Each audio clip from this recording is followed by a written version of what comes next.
there's one institution in this country which has been largely apolitical, largely incorruptible, and which has delivered each time that they've been called out, you would agree, most of you would agree, that it's the Indian Armed Forces. Whether it's an external aggression, internal security problems, or aid to civil authorities, as what's going on right now in Chennai, our soldiers have always been there.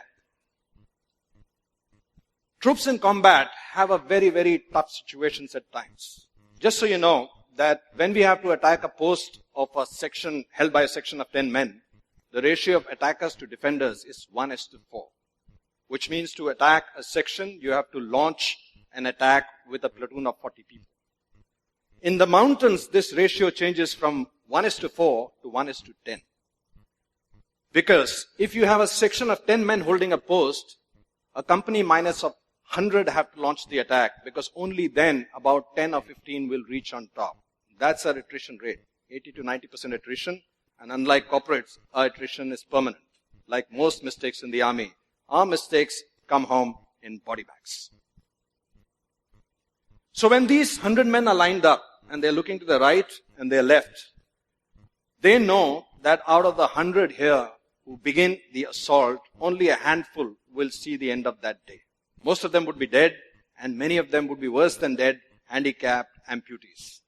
And yet, they will write their last letters to their families, to their parents, to their unborn children at times. They will heft their battle packs, cock up their rifles, roar the war cry of their Paltan, and they will launch that attack. A question I ask very often in B schools is, why do our soldiers do this? And across B schools, from the young students, from the cream of our country, the future leaders, the answers that I get is because of patriotism, because of the national flag, because of the uniform. They do it for us. That's what they tell me. And that sounds very nice and warm and fuzzy inside. Until I put up the map of India and ask a very fair question. I ask them a question that if you believe your army is doing it for you, where are they doing it? I ask them, where is Kargil? Where is Siachen? Or where is any one of the hundreds of battlefields where our soldiers have fought? And now something really funny happens. Bright kids who can point out San Jose, San Francisco from the world map struggle to point out where is Siachen, where we have been fighting for the last 3.5 decades. I'm sure you guys all know where Siachen is, right? It's only those kids who don't know. While in the past, our lack of knowledge of our own army would have been shameful and sad, right now it is suicidal. And let me tell you why. When I joined the army, I came from a fairly conventional background, a South Indian family, and we had this whole construct of jhuta, and you can't drink from someone else's cup or eat from someone else's plate. And it was more to do with, I think, tradition rather than caste or discrimination. But you had a sense that you were different from the others. So imagine my shock that when I joined the army, we were given this one enamel mug. And that mug was your coffee mug, it was your shaving mug, it was your bathing mug, and it was your, every other mug. You got it. Then got a little worse because it's a regulation issue. So despite scratching your name on it, they would get interchanged. And so you could be drinking your coffee from someone else's every other mug. And that might sound weird to you, but for us, it was battle inoculation, because before you knew it, someone else's blood could be coursing through your veins. When a soldier is wounded, he doesn't really care whether he's getting the blood from a Christian, Muslim, Sikh, Jat, Maratha, it doesn't really matter. And that way, the Indian Armed Forces is an amazing place. For example, the 1st Sikh unit, the 1st Sikh battalion, is one of the oldest and the most decorated units of the Indian Armed Forces. This was the unit which was airlifted in October 1947 to stop the Pakistani Lashkars who were raiding Kashmir. And this was the unit which halted them at Srinagar. And it's thanks to this unit's gallant action that Kashmir is on the map of India. This unit of the finest Khalsa warriors is led by a Muslim commanding officer. And he leads them not only in battle, not only in exercises, he leads them in the Gurbani every day in the Gurdwara. Or take the case of Trija. In 1965 operations, they were tasked for one of the most difficult tasks, which was the capture of a location called Dogra. And that battle has gone down in the annals of Indian history as one of the most tough battles ever fought, because it was street to street, room to room, hand to hand. But Dogra was so pivotal for that operation that when their Anglo-Indian commanding officer, Lieutenant Colonel Desmond Hayes, spoke to his men and explained to them the importance of that particular objective, he told them that we have to be in Dogra by nightfall, dead or alive. And after giving them the briefing, he asked his Jat troops in his clipped Haryanvi, "Susre, aaj raat ko 3 Jat kahan hogi?" And the troops shouted back, "Dogra, Dogra." He wanted to make sure that the troops understood that the mission was larger than the leader. And then he asked them, "Oh Susre, agar Sio Saab ne goli lagi, to phir kya karoge?"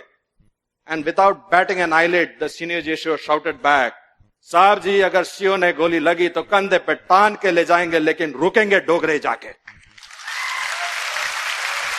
And that night, in that operation, 3 Jat, consisting of Jat troops under an Anglo-Indian commanding officer, took back Dogra not once but twice, winning 3 Mahavir Chakra, 4 Veer Chakras and 7 Sena medals in one single operation. Our soldiers don't fight. They don't care about the name on their chests, which is their own name. They care about the name on their shoulder, which is their Paltan's name. Once they join the unit, if they join a Gurkha unit, they become a Gurkha. If they join a Maratha unit, they become a Maratha. They become a band of brothers. They really don't care about caste, creed, gotras, religions and all of that stuff. And I think, my sense is, it's not just the army that feels that way. Some of you may remember in 1992, in Parvanu, in the timber trail, there was this cable car which broke. And it was dangling by a cable. And there were many souls who were trapped inside it, and they were going to plunge to certain death. There's a beautiful story of a Hindu woman who was trapped inside, and she was praying to her gods to save her. And before a little while, they heard the thud of a chopper coming, the thud, thud, thud of a hepter coming in.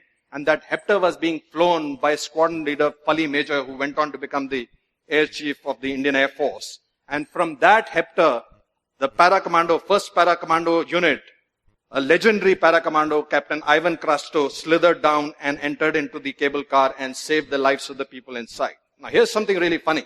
This woman was reaching out to her Hindu gods, but it was a Christian para-commando who came down, flown by a Parsi major, by a Parsi pilot. And we have seen this across the board when we are going for rescue into natural calamities or floods or even 2611. Neither the hostages, neither the people who have been rescued, nor the people who are rescuing really care about the religion, the caste, the creed, the composition of the troops who are coming to save them.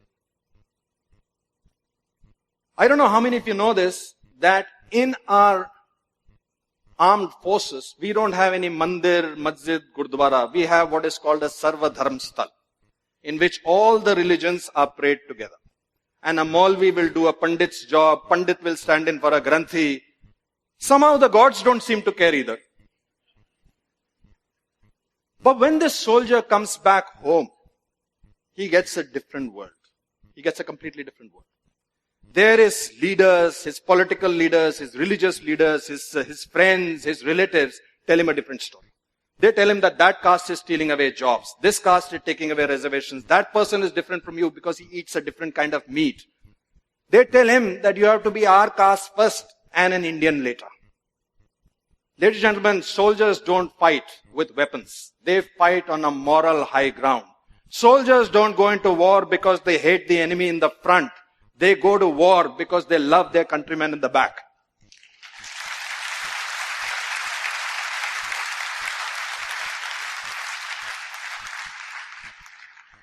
Leaders across spectrums have their own agendas. Some people want to win elections, some people want to get more power, and some people genuinely want to do good for their own communities. But we, as citizens, have to realize one thing. That even as I'm speaking to you right now, standing over here, from Kanyakumari to Kargil, there are soldiers who are deployed in every kind of situation. Right now, as I speak to you, there is a captain out there in Siachen Glacier who is already battling three fronts. He has got a front of a very determined enemy. He has got a front of a very horrible weather which claims lives almost on a daily basis. And he's battling the front of the nonsense going on in Delhi with Jantar Mantar, with veterans fighting the government, government fighting the veterans. I beg of you, let's not open a fourth front for him. Let's not forget that the strength of this country, which is symbolized by your armed forces, is the unity of its diversity. Let's not forget that. Jai Hind! Jai Hind! Thank you. Thank you. Thank you.